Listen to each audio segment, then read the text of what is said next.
My channel. আমি সোনালি আর সোনালি ST blog চ্যানেলে তোমাদের আরে একটা স্বাগত, অনেক অনেক ভালোবাসা। আশা করছি তোমরা সবাই ভালো আছো, কিন্তু আমি অতটাও ভালো নেই, একটু একটু ভালো আছি। আর এইদিকে দেখতে পাচ্ছ হাঁসগুলো ছাড়াচ্ছি, কারণ আজকে আমাদের গেছে শেষ পঞ্চমী। তো আমাদের 6টা পঞ্চমী হয়ে গেছে, আমাদের মনে হয় 5টাই হয়, তো 5টাতেই শেষ হয়ে গেছে, তো শেষ পঞ্চমী। তো আমাদের এখানে সেরকম খুব একটা ধুম নেই, আর তোমাদের সঙ্গে ভিডিওটা শেয়ার করতে পারলাম না সকাল থেকে, কারণ শরীরটা এতটাই খারাপ ছিল যে ভিডিও করার কোনো মুডই ছিল না।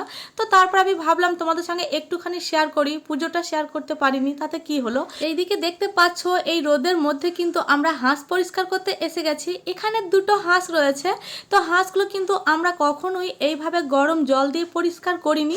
আমরা যখন অনেকবার হাঁস কেটেছি তখন কিন্তু হাঁসগুলোকে এই হালকা করে পালকগুলো ছাড়িয়ে দিয়েছি, তারপর কিন্তু উনুনের মধ্যে পুড়িয়ে নিয়েছি, তারপরেই কিন্তু মাংসটা কেটেছি। কিন্তু আজকে একটু অন্যরকম করে করছি, কারণ একটা ঠাম্মা বললো এরকম করে পরিষ্কার করলে নাকি অনেক সুন্দর করে পরিষ্কার হয়।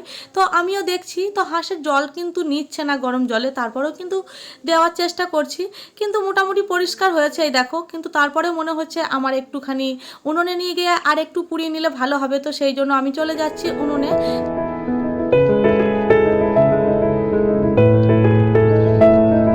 এইদিকে গরম জল বসেছিল মা হাঁড়িটা করে, তো হাঁড়িটা বসানাই ছিল। আর উনুন শালটা কি অবস্থা দেখো, কারণ এখানে রয়েছে তিলের কাঁচকি আর খড়, তো তিলের কাঁচকি আর খড় দিয়ে জল গরম করেছে, সেই জন্য এইরকম অবস্থা। কারণ এইরকম জাল দিলে তো উনুনের অবস্থা এরকমই হবে, তো সেই জন্য আমি এখন একটু পুড়িয়ে নিচ্ছি এইভাবে, হালকা করে পুড়িয়ে নেব, যাতে হালকা হালকা যদি লোম থাকে ছোট ছোট তাহলে সেইগুলোকে একদম পুড়ে যাবে। আমি শুধু এটা ভাবছি, যদি আমাদের শহরে বাড়ি হতো আর উনুন না থাকতো, এইভাবে জাল দিয়ে যদি না পোড়াইতে পারতাম তাহলে কি করতাম। অবশ্যই জল গরমটা অনেক ভালো করে করলে হয়তো আরও সুন্দরভাবে হতো, কিন্তু হয়তো যাই হোক একটু মিস্টেক হয়ে গেছে, তাই আমি একবার পুড়িয়ে নিচ্ছি দুটো হাঁসকেই ভালো মতো।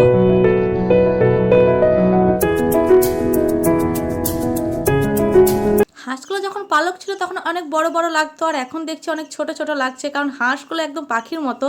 কিন্তু হাঁসের মাংস খুব বেশি হয় না, 1 কিলোর উপর তো হবেই না আমার মনে হয়, কারণ আমাদের বাড়িতে আগে হাঁস মুরগি পালতো, কিন্তু এখন আর পালা হয় না। তো এইদিকে আমি হাঁস কাটতে শুরু করে দিয়েছি, আর বটিটা দেখছো একদম মনে হচ্ছে ভোতা বটি। এটা নিয়ে মায়ের সঙ্গে অনেক ঝামেলা করি মাঝে মাঝে, আমি ভালো করে না পারি বসতে আর না পারি কাটতে, কারণ মাংস কাটার জন্য কিন্তু অবশ্যই একটা অনেক ভালো বটির দরকার হয়, যেখানে খুব সুন্দরভাবে মাংস কাটতে পারি। কিন্তু এই বটিটা একদমই ধার নেই, সেরকম ধার নেই বলে আমার খুব অসুবিধা হয়।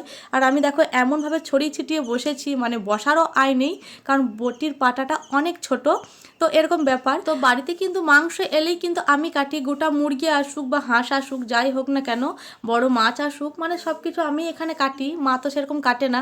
তো সেই জন্যই মায়ের সঙ্গে বকাবকি করি যে আমাকেই যখন কাটতে হয় তো এরকম করে কাটতে দাও কেন, একটা ভালো বটি তো থাকতেই পারে অনেক বড় ধরনের। এটা নয় সবজি কাটার জন্য ঠিক আছে, কিন্তু মাংস কাটার জন্য বটিটা একদমই ঠিক না।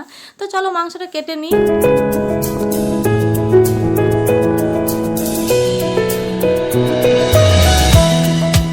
আমার মাংসটাও কাটা কমপ্লিট হয়ে গেছে। তো এখানে দুটো হাঁসে কিন্তু 2 কিলো মাংস হয়েছে, একটা হাঁসে 1 কিলো মাংস হয়েছে, এটাই কিন্তু অনেক। কিন্তু হাঁসটা একটু ছোট বড় ছিল, তারপরেও 2 কিলো মাংস তো হবেই, হয়ে গেছে। তো মোটামুটি ঠিকই আছে। তো মা ওইদিকে রান্না বসিয়েছে ভাতটা উনুনে, আর আমি এখানে মাংসটা ধুয়ে নিয়ে গিয়ে রান্না বসাবো। তো আমার ঠাম্মারা আগে বলতো যে মাছ ধুলে মেঠা আর মাংস ধুলে তেতা। তো যাই বলুক না কেন আমি কিন্তু মাংস ধুয়েই নিই। অনেকজন হয়তো মাংস ধোয় না, কারণ একবারে পুরো হাঁসটাকে ধুয়ে নিয়ে হয়তো কাটতে পারতো, সেটা হয়তো ভালো হতো, কিন্তু আমার আবার পোষায় না, আমি একটুখানি ধুয়েই নেব।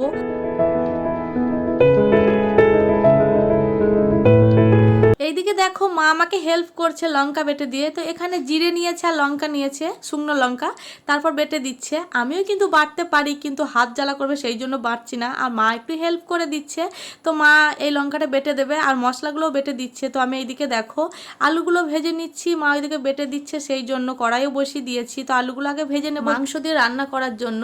তো এই হাঁসের মাংস কে কে খেতে পছন্দ করো অবশ্যই কমেন্ট বক্সে বলবে, আমারও শুনতে ভাল লাগে, কিন্তু আমার তো বেশ ভাল লাগে।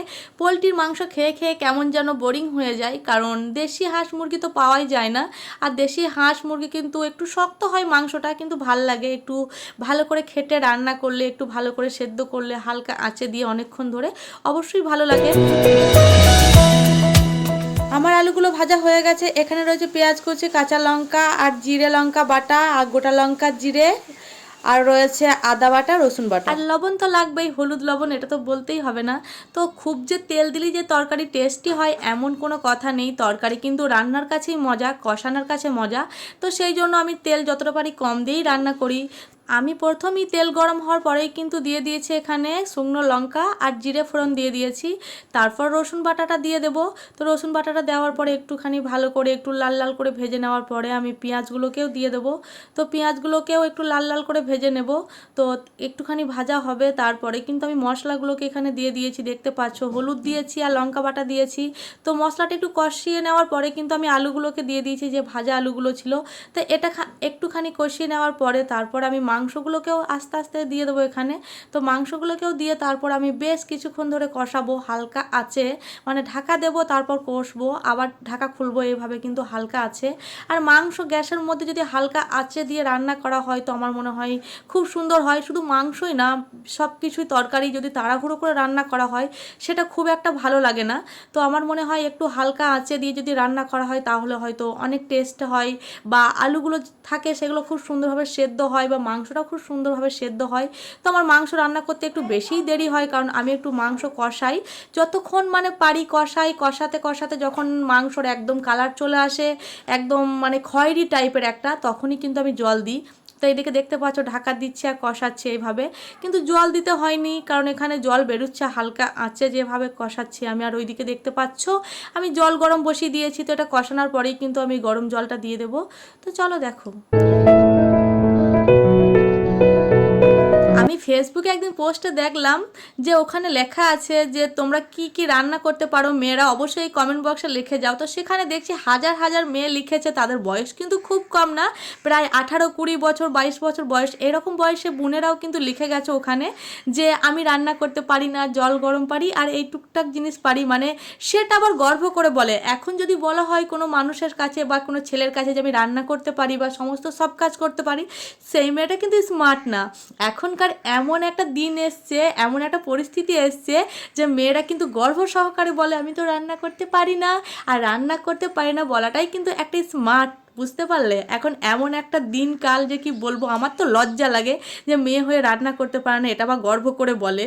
সত্যি কি বলবো, মানে দুনিয়াটা কোথায় গিয়ে দাঁড়িয়েছে। আর এখানে দেখো আমি তোমাদের সঙ্গে গল্প করতে করতে আমার রান্নাটা অনেকটা হয়ে এসছে, অনেকক্ষণ আমি ঢাকা দিয়ে দিয়েছিলাম।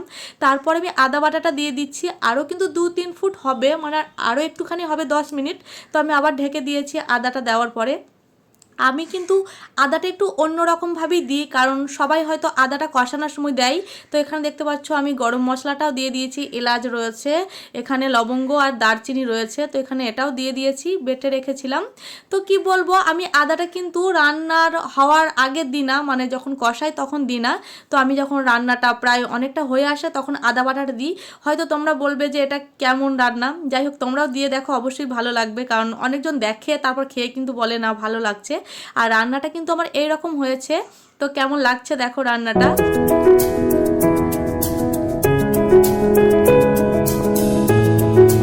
এইদিকে আমি গরম মশলাটা দিয়ে তরকারিটা 10 মিনিট ঢেকে রেখে দেবো। আর এইদিকে দেখো বাবাকেও ভাত দিয়ে দিয়েছে, কারণ দেরি হয়ে গেছে অনেকটা, কারণ দুটো হাঁস ছিল সেগুলোকে ছাড়ানা, কাটা, তারপর পরিষ্কার করা, অনেকটাই দেরি হয়ে গেছে।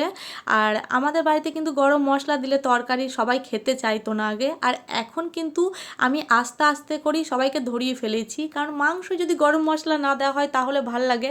আর তোমরা তো দেখতেই পেলে মাংসর মধ্যে কি কি দিয়েছি। এখানে বাবাকে জিজ্ঞাসা করলাম রান্নাটা কেমন হয়েছে, তো বাবা বলছে ভালো হয়েছে। তো বাবারা তো কখনোই খারাপ বলবে না, বাট বাবা আমার রান্না খেতে পছন্দ করে, ভাইরাও পছন্দ করে। আমার মা কিন্তু ছোট থেকে অতটাও রান্না করেনি, আমার ঠাম্মাই রান্না করতো। আমার মা বিয়ে আসার পর থেকেই আমার ঠাম্মা রান্না করতো, তারপর বড় হওয়ার পরে আমি রান্না করতে শুরু করেছি। মানে সব সময় রান্না হয়তো করি না, কিন্তু বেশি বেশি রান্না করতে হলে, মাংস বা ভালো কিছু রান্না করতে হলে, তোমরা যারা আমার ব্লগ প্রায় দিনই দেখে থাকো তারা অবশ্যই দেখো যে আমি বেশি রান্না করি। আর মা কিন্তু উপোস করে আছে, আজকে তো ভাত খাবে না মনসা পুজো যেহেতু। আর এখানে বাবা বসে গেছে, আর এখানে দেখতে পাচ্ছ আরও দুজন বসেছে। তো তোমাদের সঙ্গে ওদের নিয়ে পরে কথা বলবো, যে ওটা আমাদের বাড়িতে নতুন কে এসেছে, তোমাদের সঙ্গে হয়তো শেয়ার করা হয়নি ব্যাপারটা। আর এইদিকে দেখো আমিও ভাত নিয়ে নিয়েছি, ওরা খেতে বসে গেছে, তো আমিও খেয়ে নেব।